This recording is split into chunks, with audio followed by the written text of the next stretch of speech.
Welcome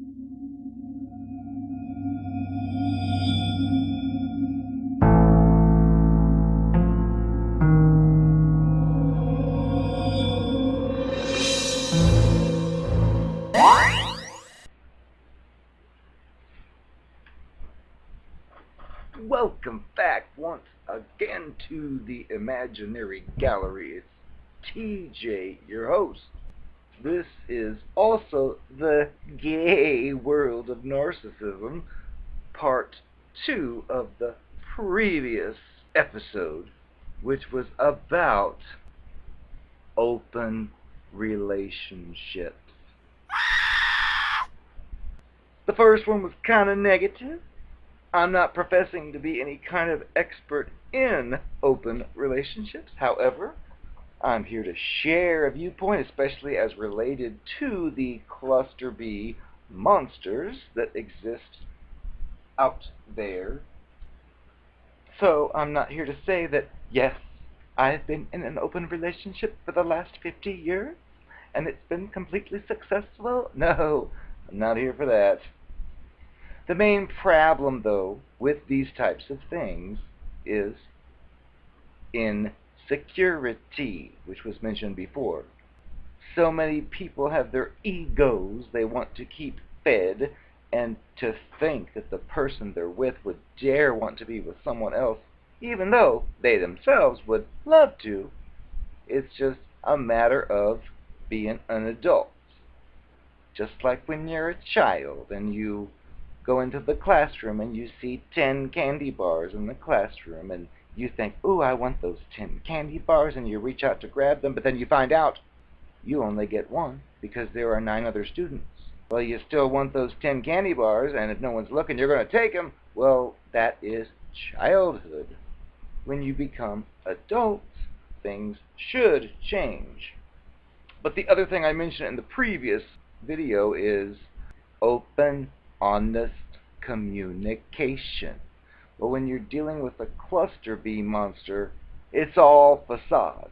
So it turns out, if you're not one of them, you're the one giving out like truth and honesty and facts, and they're the ones giving you smokescreen, falsehoods, lies, fake. Doesn't work. The typical example I can think of right now about this is something I heard a while back, but there's a guy and a girl, and they're dating. And the guy says to the girl, hey, honey, I think we should have an open relationship. And the girl, of course, is traditional, old-fashioned, and completely happy with him, and this insults her. And she thinks, I don't feel comfortable with that. And he's like, oh, come on. And he tries to convince her. And he tells her, oh, we're going to get tired of each other if it's just the two of us. Let's open things up. It could be fun. And she still thinks, no thanks, because that's not really the way many of us are brought up. However, eventually, guess what happens? She starts to think about it daily because she's thinking, this is the man of my dreams. He wants this. Dear, maybe I could be more cooperative. And then she finally says, okay, I agree. And then she goes out on a date with a guy who works with her, who flirts with her. And guess what happens to the man? You know what? On second thought, never mind. I don't like the idea of this. Selfish. They want things for themselves, plus they want you, and don't understand that you can't have both. But these cluster B monsters think they can, and they do, until they're caught. And then when they're caught, they make up excuses. Now, sometimes it's possible to engage in open relationship type activities without actually having a so-called open relationship, which brings my memory back, way back, many years, when I was involved with what turned out to be one of my first cluster B monsters. But this was before that was known. The two of us, plus this person's roommate and friends, all went to Oklahoma City to a queer type place called the Habana Inn, which I don't even know if it still exists. I think it does, but we went there, and it was basically like a queer cruise pickup place. Turns out that I wasn't in any kind of labeled open anything relationship. It was full of queers. They were like everywhere. We'd get our hotel room and they'd be walking around and around the area. I was a kid. I was like 21 or something. Thought it was kind of an interesting idea to be in such a place. I'd never heard of such a thing, never been to such a thing. Later that evening, we planned on going to this nightclub that was right down the street. And we did. I knew the person I was with was a loose whore, and I was just a kid and new to all this, so I figured, well, I can adapt to anything. But we went to this nightclub down the street, and there was this blonde-haired, blue-eyed boy who was one of the ones who came by our room earlier and just knocked and said, hey, what's going on? Well, I figured I'd make the most of it. We started talking to the blonde-haired, blue-eyed kid and discussed this and that, and somehow arranged for him to come back to our room after the nightclub closed, which of course was totally different from anything that would have ever happened otherwise, because we were in a different city. Because I was realistic. I'm just like, I know that, yeah, I like to be with you, but clearly you like other things. Well, I could try to get into other things too, and whatever. So we had the kid over. He came into the room, and he did certain things, and so on. Well, we figured, well, we're out of town. We'll never see this person again. We can do whatever, and at that point it seemed fine because it was kind of like fun playing with whatever. The interesting thing is, a few months later, that very same person appeared in my hometown in the nightclub I was at, after I figured we'd never see it again. But luckily at that point everything was over. But not sure what relevance this has, but it kind of tells how if you're not in your normal element, you can do different things, but then when you come back to your element, you go back to normal. But in this case, the person actually came back to the element of normal. So back to the discussion of open relationships.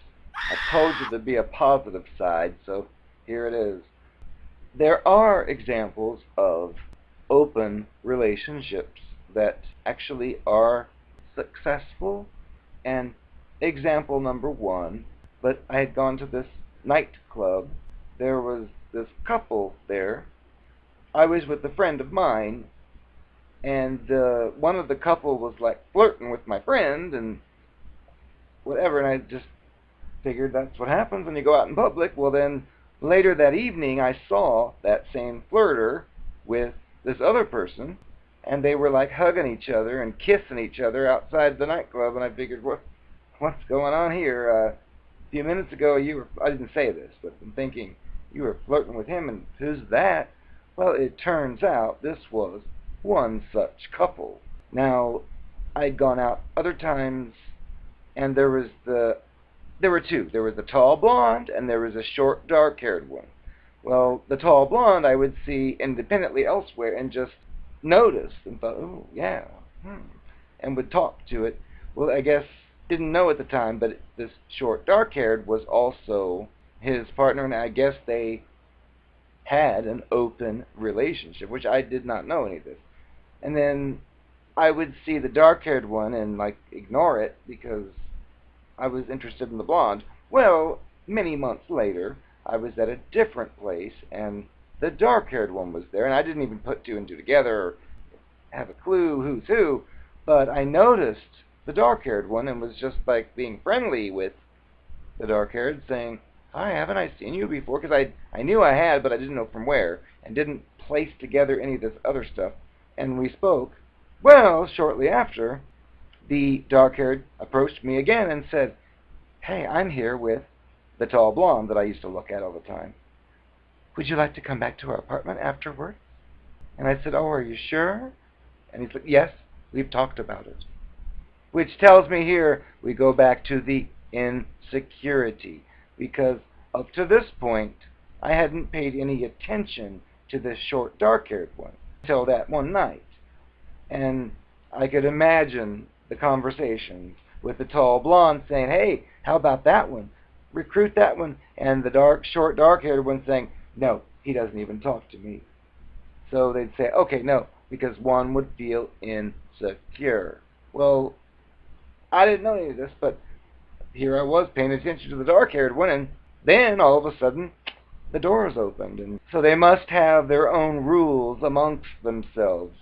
And I did drive over to their fancy apartment, and it was a very strange and surreal experience. It wasn't bad at all, but it was interesting because here I was at a couple's place, laying there next to the two of them, and then one of them would get up to go to the restroom, and I'd be with the other one, and it would start interacting in certain ways, and I'd be thinking, this feels wrong.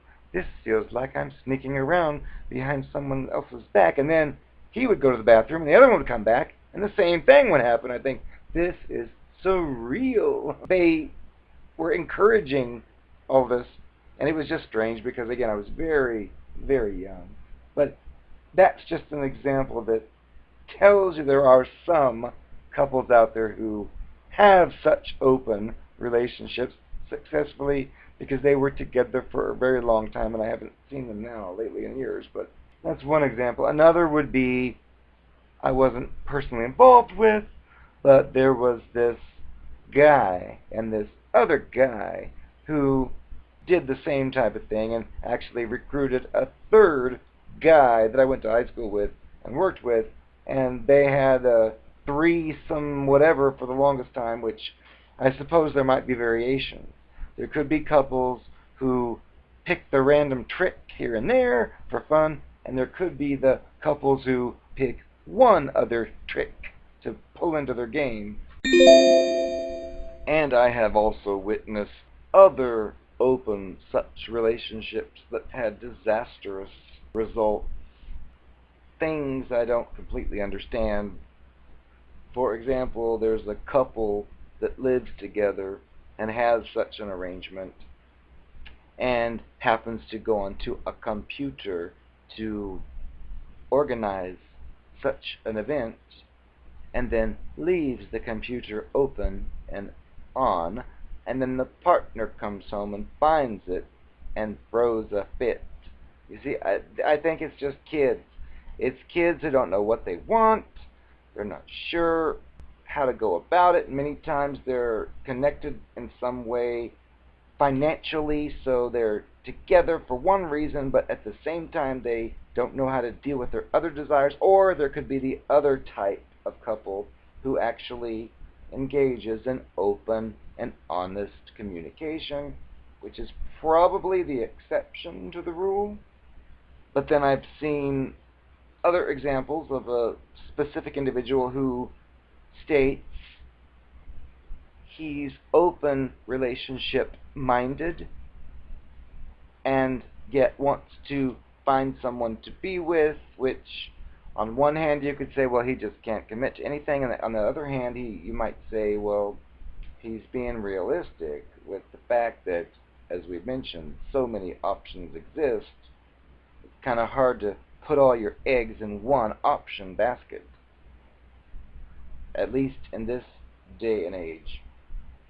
But I thought it was a good point, because 2 off 10 what we see in this, at least this queer world, because face it, queers, they're never going to have a baby if they're with another guy.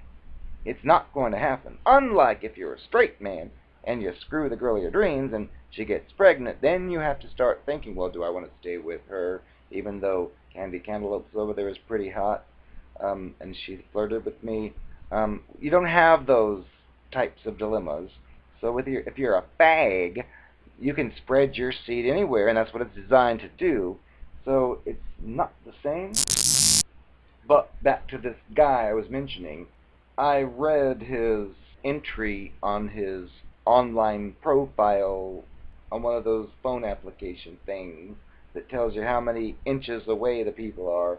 And it just struck me as intelligent the way the description was, because it mentioned a very good point, which was he was open relationship minded but still looking for like a partner, which to a traditional type thought would be that sick.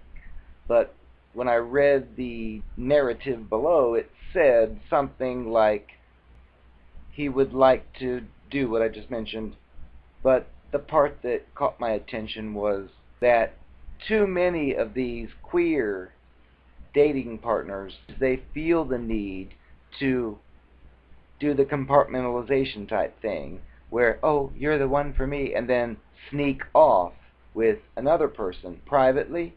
And this person was actually stating he didn't want that. He'd rather be with someone that they could talk together about other desires and explore them together, rather than pretending to have one life together and then, oh, I've got to go out of town, and then doing the other life at the same time, which many choose to do. So in that respect, I could respect that idea, because they do. They're children. They're evil. They don't care about the partner. They want to have their fun, but don't want the partner to. And as I said before, that doesn't work.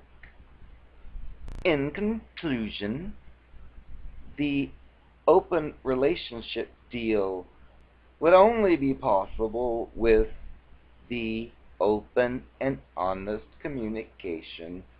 And if such a thing was to happen, it would be an ideal if two people that were together, perhaps for over 10 years, might discuss the fact that before they met each other, they were on their own, and they were attracted to many different types of people, and that now that they're together, that doesn't mean that if, for example, I think Pamela Anderson Lee is hot, with big, huge watermelons and big blonde hair, is beautiful, but I end up marrying a flat-chested, dark-haired chick. Well, just because I've married the dark-haired chick doesn't mean I still don't think the Pamela Anderson is still hot. Yet so many of these fools and liars will be like, oh, I used to like Pamela Anderson melons, but I like your flat chest better. I don't even look at her anymore. Well, that's phony. So that's where I relate back to that guy who was saying he would rather be in on it with the partner rather than have one of these people go out of town with Candy Cantaloupes and leave Susie Flatchest behind. But the ideal would be that two people could communicate effectively with each other and not have all the secrets that so many people tend to have, and be able to be completely open and honest with each other about all of it. And the ideal, I would think, would be if you and I are dating and we've done everything under the sun together, we've been together for the longest time, and we don't want to cheat and sneak off behind each other's back, so we say, hey, we're still human beings. We were conditioned our whole life before we met to have partner after partner, so that's kind of stopped. Why don't we work out something? And if you've got insecurities, that will not work, but if you don't, it would kind of come down, I would think, to the idea would be, okay, you and I are like the element. You and I are the couple. However, we do have curiosities, so we may explore those, together or independent, and they will only be experiments. But the problem, of course, can relate back to insecurities, where one of them worries the other might come across someone who they might leave for, and that's one of the big worries. But again, if you've got the open and the honest communication, it may be possible to be able to maintain that level of, okay, You and I are like the source. Anything else is secondary. And if, again, you're dealing with open, honest communication, your chances are lessened that it would be simply a fool pretending to go along with it just till it finds the next target. So it's all very difficult. It's all very awkward and non-traditional unless you're a polygamist. But I don't know. I've jumped on both sides of the fence as far as this idea goes, but typically wouldn't like meet a brand new person and suggest such a thing. But like in the other situation with the long term, it's like, well, who are we trying to fool? We're still young and still want to have fun, so you can't have it all. But yes, I agree with the guy I mentioned before. I'd much rather have it all with someone and be in on it together rather than be like so many of these cluster B monsters who want to wear a mask when they're with you, and then when you're not there, they're a different person running off with someone else. Because think about it, do the two fags really have any reason to be committed to each other? Well, they'll say they want to be, but is it anything to do with like a religious type thing? Like a man and his wife? No, but they borrow from that. It's funny how many of them are also atheist or are also like against the Bible's teachings, yet when it comes to dating, because it fits their control agenda to say, if I'm dating someone, I want it to be that person and that person forever. So it's like, oh, you pick and choose the parts that you like. Be careful. I am the Narcopath, as you know. I'm here to give you even more confessions. I know there's been something bothering the back of your mind for all these years. If you think back to junior high school when you and I met, how I was just so in love with you from the first moment I saw you and you were putty in my hand. I know that we spent a lot of time together and I told you how beautiful you were. And I know that the rude awakening day came when I said ta-ta to you because the truth is I had another boyfriend and you were just a placeholder until he could come through. I cherish how you thought I was sincere. I noticed how after I let you go, you were rushing to my new boyfriend that you saw me with, trying to tell him things about me because I gotta hand it to you, you did figure out a bit more than most. And you were telling him like verbatim, word for word what I was doing. Thankfully, I'd gotten to him first, and I'd convinced him that you were a crazed lunatic Adam Lanza that doesn't exist. And that's all it took. So, nice try. So I know you thought you could tell him my secrets and how crazy I was. That's not your concern now. Oh, dear me.